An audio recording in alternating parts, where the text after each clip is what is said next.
In the most Nintendo way possible, we finally got an update on the whole Nintendo Switch 2 situation, and now that we have some concrete evidence, I want to actually predict the thing, because I've had some ideas for a while. I've thrown them out on a couple podcasts, but I haven't sat down and actually told you guys what I'm thinking in terms of the system, and I'm pretty excited because I got some wacky, wild, fun ideas.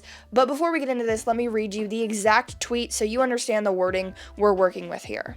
This is Furukawa, president of Nintendo. We will make an announcement about the successor to the Nintendo Switch within the fiscal year. It will have been over 9 years since we announced the existence of the Nintendo Switch back in March 2015.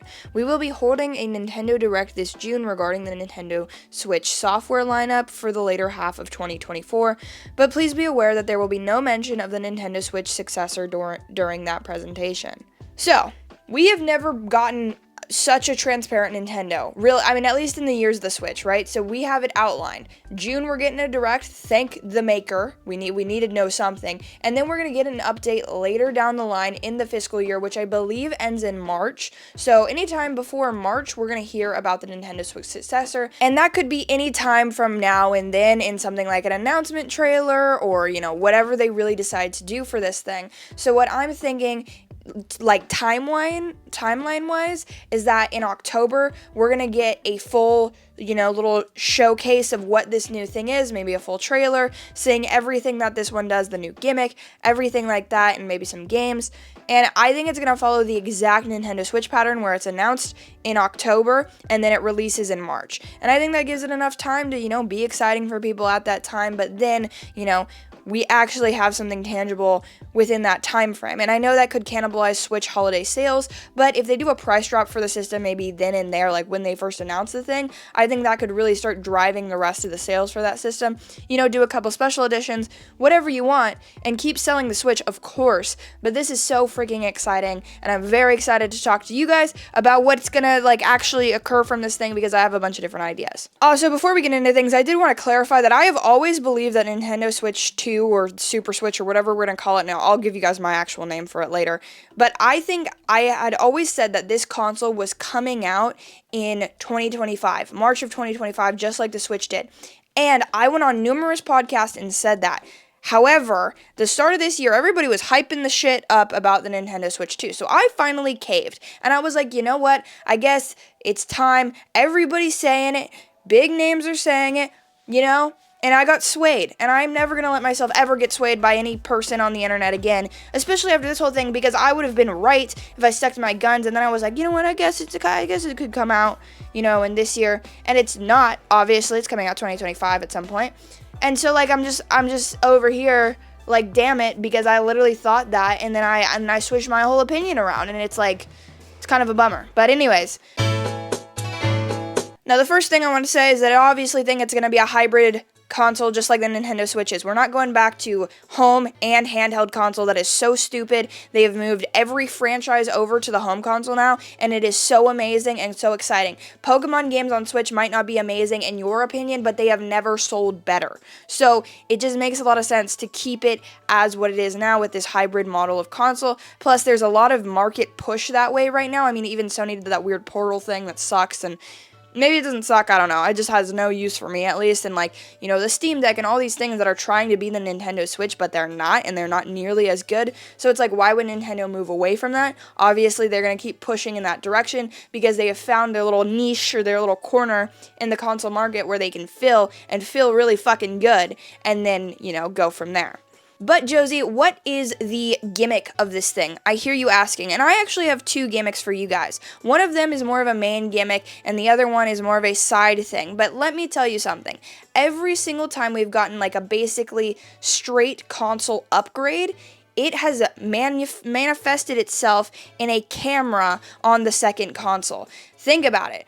DS, 3DS, and obviously the DSi was in there, and that's what really added the camera, but come on, DS, 3DS, freaking Wii U had a camera.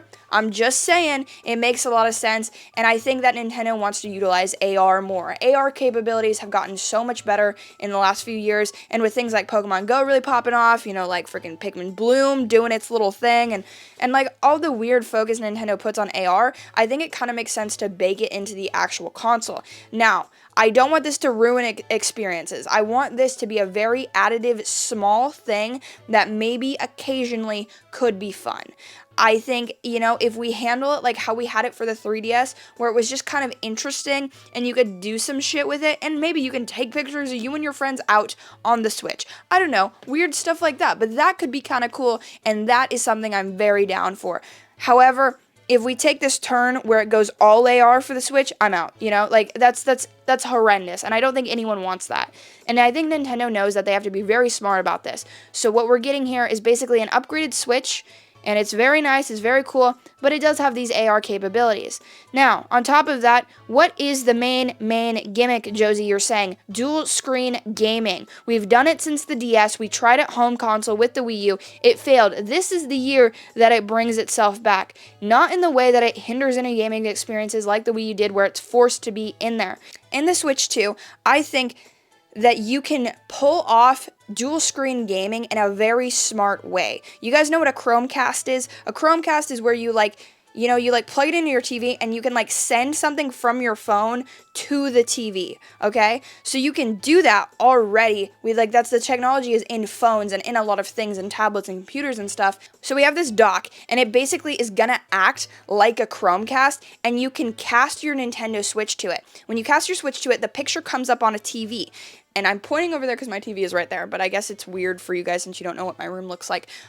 This is just my room, by the way. I feel like a lot of people, I've gotten comments and they're like, wow, your studio is really cool. And I was like, wow, thanks for thinking it's a studio. That's very kind of you. I am a, 21-year-old with no money, so thank you for thinking that. I really appreciate it. But it's a little corner in my room I've got here. Sorry about that side tangent. But basically, you cast the Nintendo Switch to the dock, which will put it on the TV. But now it's not casting in the traditional sense, because it's going to run the game, off of the Switch from the thing, and then it'll cast like that. But what it will do is change the screen on your Switch to be complementary. So if we're doing a Zelda game, the menus, it's right in there. Your inventory, it's right in there. If we're doing Mario Maker 3, the level designer thing is right there, I think there's really smart ways that you can utilize this that makes a lot of sense. And the main thing that I think it makes sense for is to tie it in with Nintendo Switch Online. Nintendo Switch Online is not going anywhere. It's going to stick around. It's going to be this whole thing, right? So you want to expand it, and where do we go from N64 and Game Boy Advance? You got to go up, right? So we're going to get DS games on this console, and there's not a good way to play DS games. There's such a pain in the ass to emulate, to play, to all this stuff, right? It's really not easy because of that two-screen mechanic that it has. But what you could do here is easily implement that baddie with the Chromecast whole thing. We could call it the Switchcast, That sounds like a podcast, I guess. But anyways, there's ways to do it. I think that makes a little bit of sense, and I know that was kind of a scattered idea there, but I think the principle of it could be really cool, and that could allow that dual screen gaming thing to really happen. Now, am I 100% sold that this is what Nintendo's gonna do? I guess not, but I think it would be fucking rad. And I think it's if you want to go that route where you are playing DS games on the Nintendo Switch like they want us to do, you're going to have to do something very creative in order to have these games playable in this state. You really don't want to downgrade a bunch, okay? And I think that's going to be really difficult. Now, the question is, how are you going to do this on the go? And I think you switch the Switch vertically, the tablet vertically, and maybe somehow there's an adapter attachment thingy where you can put the Joy-Cons on the side of it that way and sort of split screen it top and bottom. And somehow they can sort of implement that. But I just think it really nails the problem for the home situation. So, we have these two main gimmicks here, but the Nintendo Switch had something called HD Rumble, which was sort of a gimmick within the Joy-Con themselves. And now the Joy-Con is another thing. Controllers. What are we doing controller-wise for the Nintendo Switch? I really love the idea of the magnetic system. Now, if you don't know, there was a patent a while ago with a magnetic sort of system for the Nintendo Switch that would allow the Joy-Cons to connect to the Switch magnetically instead of via the rails. And the rails that we have right now, I have no problem with, but I do know a lot of people don't love them, and they are prone to breaking easily, and so I think magnets would fix this. Now, do we just do straight up magnets and nothing else? I don't think so. I think once they snap on there with a magnet, maybe there's some sort of locking mechanic that'll just lock it in there, and you still have to, press that button to release it or something like that. They can literally keep it the exact same, but instead of sliding it, you can just snap it on. We can call it the Nintendo Switch Snap if you really want to go all in on that mechanic. And obviously, that's not the actual name I think they should go with. I have a much better name, in my opinion. But I think it would just be very cool and make a lot of sense to go with this magnetic sort of style because it's going to make it feel futuristic-esque. There it is. And, you bring the Switch, I guess, into sort of a new age, modernize it a little bit, make it exciting, make it have this, just very sleek vibe. Because imagine you just snap a Joy-Con on that's, super easy to, magnify. And, you know how they could do it so easy because, if you try to do it on the other side or something, it's, pushing, well, I guess that's not even remotely a problem because, you would be able to see.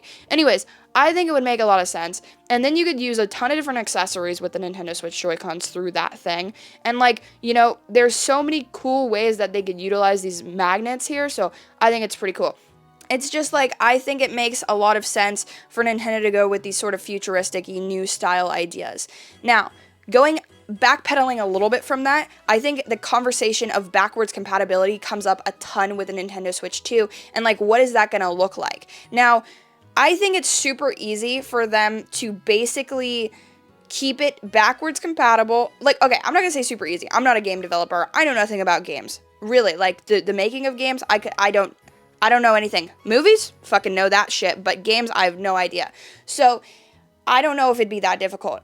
But I imagine it wouldn't be that hard to basically keep, a similar cartridge format, but have the ability to play things backwards compatible, because it just makes sense. People have invested so much in the Switch ecosystem. If you're already carrying NSO over, you might as well carry that backlog of Switch games they have with them, because also, if there is at any point a lull in the market or in the, in the release schedule for this next system, it's going to be so much easier for people to go back and grab a Switch game or something that they haven't checked out yet and put that on the Switch too. It also could make for this really nice little cross-generational period where maybe the smaller releases are getting released on both systems, and maybe there's a different version or something that's a little bit better for the Switch 2, but there's always that option to get it on the Switch 1, and if you do that, and then you down the line get the Switch 2, then that doesn't screw stuff up and make you feel like you have to buy it again because you actually can still play that game on the system. If you look at the history of Nintendo, they have really always been backwards compatible. Always. Obviously, when we're switching cartridge formats like a maniac, it wasn't like that. So basically from NES to N64, we didn't have that. But we did have it from GameCube to Game Boy Advance. Or we did have it from Game Boy, the original one, all the way, and then Game Boy Color, and then you got Game Boy Advance, which could play all of those games, and then you also had it on the DS, which was insane because the cartridge was so much different, but they literally just shoved a GBA in there, so you could still play your GBA games on your DS. Then obviously 3DS, you could still play your DS games. Then we go, switching gears to the home consoles now. You have from GameCube, you could play it on Wii, you could play it on Wii U, and that never hindered sales of those systems, I don't think. And if you look at the Wii, it was such a success. Obviously Switch has sold more than it now, but at that time it was huge. And I think the main reason the Switch didn't do that is what console would it have been backwards compatible for? Would it have made sense for the 3DS? Would it have made sense for the Wii U? We don't really know, and I think that question is what stopped them from doing it. But here, we do know. It's just a new hybrid console. They're not making a whole brand new genre of gaming like they did with the Switch, and so it makes sense for them to just bring it over and have everything backwards compatible. Sell a patch if you really want to make some extra bucks off of it. I just feel like there's ways to do it that make a lot of sense, and I don't think Nintendo's going to get away with the ports like they did on the Switch, because nobody had a Wii U. 14 million people had a Wii U. I was one of them. 14 million people had a Wii U. 150 million people have a Nintendo Switch at this point. And so there's not going to be that, oh, I didn't know Pikmin 3 is a thing. I guess I'll grab that. Oh my gosh, I didn't realize Donkey Kong had a game, Donkey Kong Tropical Freeze. Let me grab that. Like, that's not a thing anymore because everyone is going to have had a Nintendo Switch. And so, like, it's not going to be this automatic grab of these ports that, you might have never played on the last system. It's just not going to happen. Backwards compatibility, I think, makes so much sense, and it is almost vital for this to have, and vital for them to just stay in the good graces of consumers. At this point, I think there's a lot to do with the Nintendo Switch 2 and, to decide and all this stuff, but I think we've got the basics here. We understand that this is going to have a new gimmick, maybe two in my opinion. You slap a camera and you allow for dual screen gaming. And listen, I know that sounds almost exactly like the Wii U with the dual screen gaming, but I think the way they do it is so crucial, and the way they execute and market this baddie is so freaking important. And if they can nail that, it won't be this massive failure and flop of a system that the Wii U was. It could be a huge, monumental success, just like the Switch. And then, to make it a little bit more futuristic, a little bit more vibey, we throw in the Joy-Cons and backwards compatibility for the good graces of consumers. Now, the next question is, hardware-wise, what are we looking at? Is this going to be a powerful system? I think it needs to be generally fairly powerful. It has to be able to get worse ports of modern games, And Nintendo's always done that. The Switch did that pretty well while it was competing with the PS4 era. And so I think if we have it a generation behind, maybe that's fine. But I think it needs to have 4K abilities, and I don't think that is too far off. A lot of people have 4K televisions at this point. 4K is not that crazy anymore, and there are so many ways to upscale to 4K, so maybe we don't have native 4K, but we do have DLSS upscaling to 4K and that kind of fun jazz, and I think that's really how you do that shit.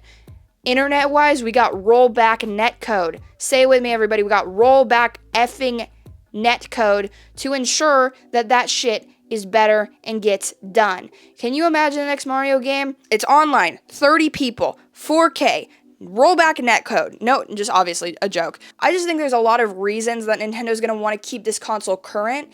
And honestly, this thing comes out 2025. The Switch is probably lasting 10 years. So we are going to have this baddie around, the next console around at least 5 to 7, years. And so you have to stay current and you have to future-proof it just a little bit to make sure that it is going to be able to at least have similar-esque, games or options for games and developers like the other consoles do. And I think Nintendo would really be shooting themselves in the foot if they went with another HD console. I think it's time to upscale to 4K. We'll get there, okay? And I think people who don't believe that, I think it's vital. And that could be a marketing thing for them too. This is a brand new system and it's 4K. That's different from the Switch that isn't like that. That's a reason to maybe buy these other versions of the Switch games or whatever happens with that. So yeah, hardware-wise, it just makes a lot of sense to make sure we're future-proofing this homie and making sure that we have something that makes sense for, what the Nintendo Switch could look like in the future. But that's just my opinion on what the Nintendo Switch is going to look like. What are we going to call it, though? That is the last question of the day. What could possibly follow up the Nintendo Switch? It's such a perfect name because you switch from home to hand console and all that kind of vibes. Just the Super Switch. It's the Super Switch, everybody. I know this has been sort of a debate, Switch 2, Super Switch. Do we stick with the Switch branding? Maybe we go Nintendo Snap. Listen, there's a lot of different ways they can go with this, and predicting this is literally never gonna work for anybody, really, because Nintendo doesn't do the traditional thing.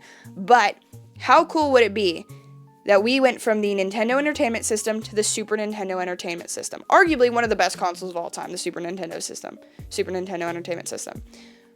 From the Nintendo Switch, one of the best consoles of all time, to the Super Nintendo Switch, the second best console of all time. I just think it works so well. The NES, SNES, NS, SNS, it works. And, hear me out, pack in title, Super Nintendo Switch Sports. I think there's ways to do Super Switch and for it to work and not feel, you know, like a mid-generation upgrade, I guess, refresh. I think there's ways to do it. But maybe Nintendo doesn't. Maybe they go with a full new name, full new branding. We'll have to see, and I'm excited to see, and I'm so thankful Nintendo gave us some concrete evidence. And hey, this is the only concrete evidence we have, okay? So, don't let everybody be like, hey, I can't believe the Switch 2, this got announced, I can't believe it. But there's patents, there's some things that have been leaked, and you know, if you find that stuff interesting, it's interesting. Take it as a grain of salt. I literally cannot tell you how annoyed I've been getting with just the flood of Nintendo Switch 2, Nintendo Switch 2. And I know I'm adding to that right now, but we finally have concrete evidence, so I figured I'd talk about it. I appreciate you guys. Thank you for being here. Check out the freaking merch. I don't know if you see this, but it says Woah right here. Josie Woah, as they say. Sorry, that was really cringe. Check out this video. It's a banger. It's a vibe. It's a good time. I'll see you over there. Genuinely check out the merch. I think it's really cool. The shirt, so soft, okay? So soft. Check it out.